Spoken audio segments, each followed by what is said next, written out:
Hello, guys. So the delegation of Nigeria strongly believes that the Ebola outbreak in West Africa is of utmost importance at this time and deserves this committee's full attention and devotion. It is vital to the lives of tens of thousands that this committee comes to a peaceful solution as to the procedure of combating this disease, and knowing that the Nigerian government has had great success in the dealing with this issue over the past year, the delegation of Nigeria believes that we will play a leading role in talks throughout this conference. The delegation of Nigeria believes that it is necessary to fully close down the borders of Liberia, Sierra Leone, and Guinea, stopping all transportation of all persons, with the exception of UN forces, by air, vehicle, and foot in and out of the country. This shutdown will be facilitated by UN peacekeeping forces and is a necessary step to take in the prevention of the Ebola virus throughout Africa and the world. Although this amendment would contradict UNSC Resolution 2177, Nigeria urges its fellow delegates to consider to temporarily table the above resolution as circumstances have proved critical and desperate. The delegation of Nigeria believes that it is vital to deploy UN peacekeeping forces, provided with the proper protection gear, to the affected areas in order to construct more Ebola isolation centers and hospitals, and to maintain general order and peace in the areas of Ebola distress in Western Africa. Is that it? Yeah. Okay, good. Next group, you guys? Yep. Sure. So basically, we are the DRC, the Democratic Republic of the Congo, and we believe that Resolution A is definitely better than B, but we think there are some things that are wrong with it. We think that there should be a timeline for how long that we're going to quarantine the countries, and also we think that there should be some benefits for the countries who are being quarantined, because it would be really hard on their economy and their people just to be quarantined for that long. Yeah, and to go off of that, so we are in full support of Resolution A with 4 amendments/additions. One, a specified date on which this resolution will be reevaluated based on the state of the Ebola virus at the time, either monthly or bi-monthly. Requirements of said nations to report every new case of Ebola observed at the monthly meeting of UNMIR Committee, which is the United Nations Mission for Ebola Emergency Response, if you didn't know. A new decision will be reached at every monthly meeting based on the amount of cases observed and locations of those cases within the countries, and provisional economic assistance for countries with closed borders.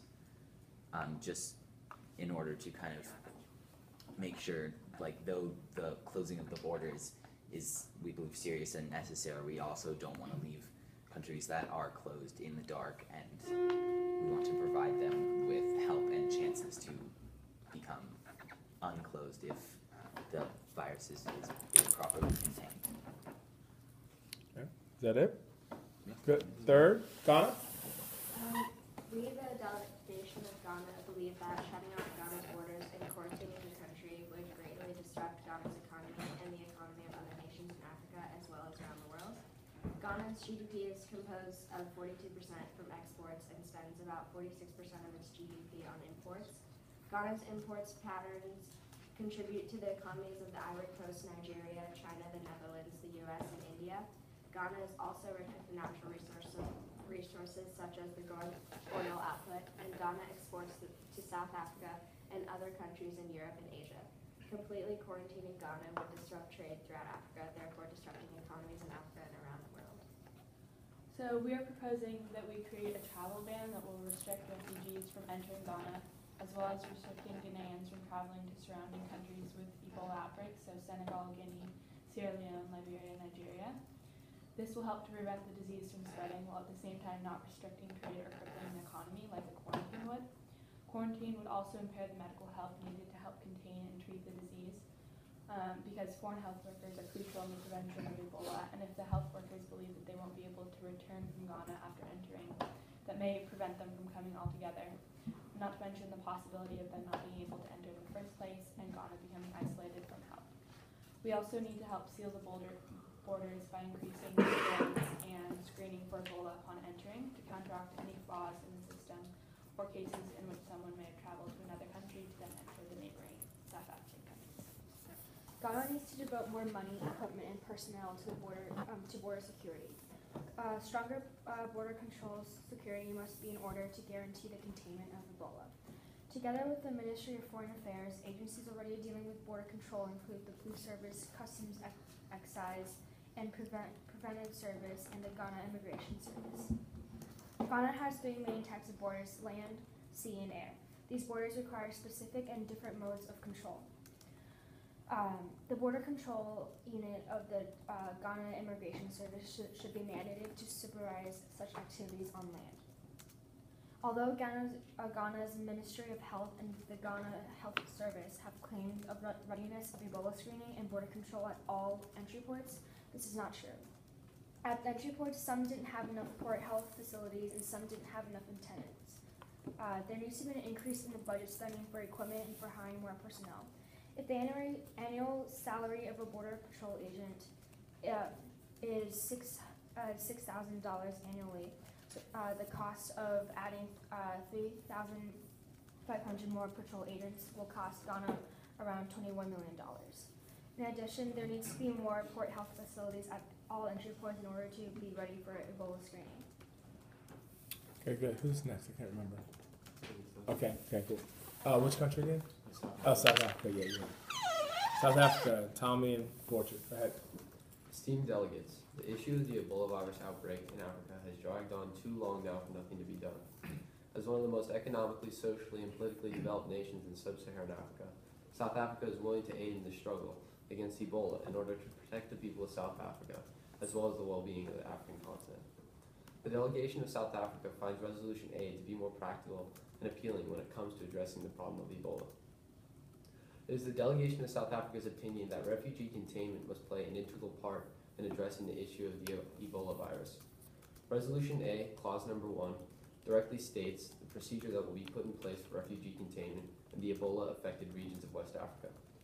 South Africa strongly agrees with this clause, however, it believes that there must be mandatory health screenings for the UN peacekeepers in charge of the refugee containment operations before they return home from active duty. South Africa finds the issue of refugees spreading the disease to be extremely alarming, especially since refugees from all across the continent flee to South Africa because of the higher standard of living. South Africa believes refugee containment should be the focus of Resolution A. Okay, and Solution B was to establish a temporary government, mainly for the containment of arms and drugs trafficking among the countries that are affected by Ebola. However, we disagree with the solution because the physical health of those countries is a far more pressing issue than the injustice of the few who benefit from the disease. Additionally, there will be soldiers who are sent to establish the government, and they will be sent on to other missions or homeland after the crisis. There can be a possibility that they carry the Ebola disease and start an outbreak elsewhere. Okay. Cool. Due to the large number of cases of Ebola and lives at stake, the focus should be placed on the health of the people affected before prosecuting those who are guilty of profiting from this outbreak.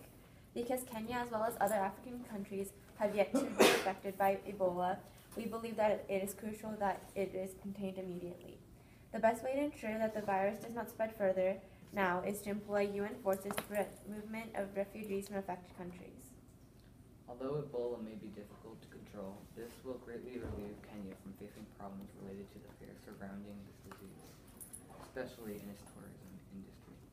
Kenya is home to one of the most popular safari sites, and the false belief that all of Africa is affected has discouraged tourists and investors, therefore damaging the economy.